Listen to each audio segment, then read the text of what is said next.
Hello students, welcome to my online class. In this video we are going to discuss our second chapter, that is Sea Fever. It's a poetry and this poetry is written by John Masefield. So the poet here in this poetry, he describes the beautiful sea and its creature and his longing for a sea voice. He desperately wants to go to the lonely sea. Therefore he urges to have a well-built ship to sail through the melancholic sea. He asks the star to guide him throughout his journey. On his adventure, he intends to enjoy the early mist that rises from the sea along with grey dawn breaking. He wishes to capture the sight when strong winds carrying the clouds and listen to cries of sea creatures. He wants to be carefree as a vagrant gypsy, to adore the adventures of the sea. So let go through the poetry and try to understand the meaning, and later on we'll try to sum up the theme of the poetry. So in the very first line it is said, I must go down to the sea again, to the lonely sea and the sky.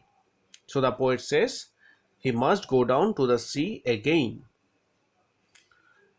and all I ask is a tall ship and a star to steer her by, and the wheels kick and the wind song and the white sails shaking, and a grey mist on the sea's face and a grey dawn breaking.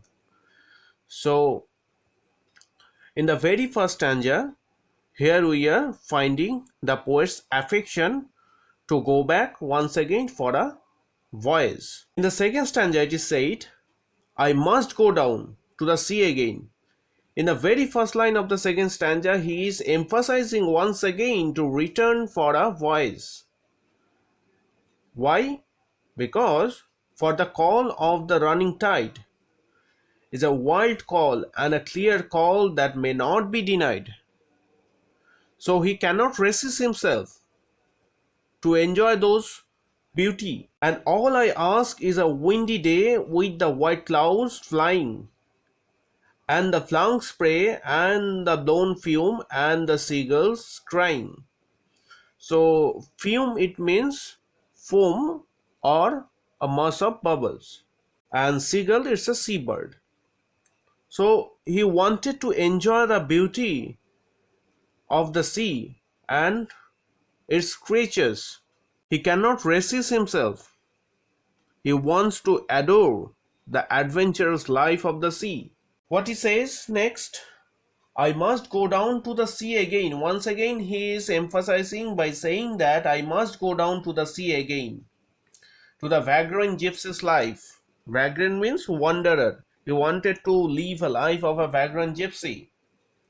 To the girl's way, he wanted to follow the way of the seagull, and the whale's way, where the winds like whetted knife.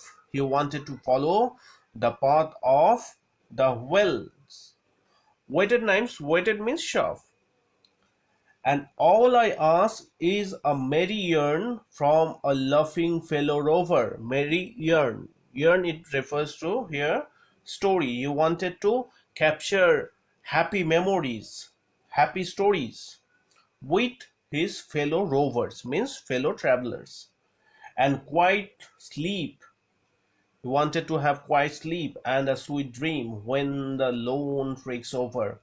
When the lone treks will over, he wanted to have those sweet memory, and he wanted to reminiscence those early memories of his life. So here the poetry comes to an end, and now we'll try to understand the theme of the poetry. What is the theme of the poetry? What we have understood from the poetry, or what is the overall theme of the poetry? We'll try to understand. This poetry uh, emphasizes on the wanderlust, adventure, and the memories, and these are major themes of the poem. Here the speaker hears the call of nature. It is an irresistible invitation for him. He wants to explore and wants to have a jubilant life. He wants to live a life of a vagrant gypsy. He desires to break out of his present situation. He doesn't want to live a life of captivity. Rather, he wants to live a life just like a free bird. He desires to break out his present situation and returns to adventurous life of the sea. He simply wants a rest from the intense current environment to lead a simple life with beauties of nature. On a deeper level, the voice can also be compared with life that is full of changes, and despite all the odds it brings, everyone desires to live at its maximum. So the poem is basically a wanderlust, and the poet wants to enjoy his life and wants to promote his reader as well to live the life of its full. So thus the poetry as a whole comes to an end, and I think the theme of the poetry, the meaning of the poetry is very much clear to you. I will suggest you to go to the poetry once again. Thank you.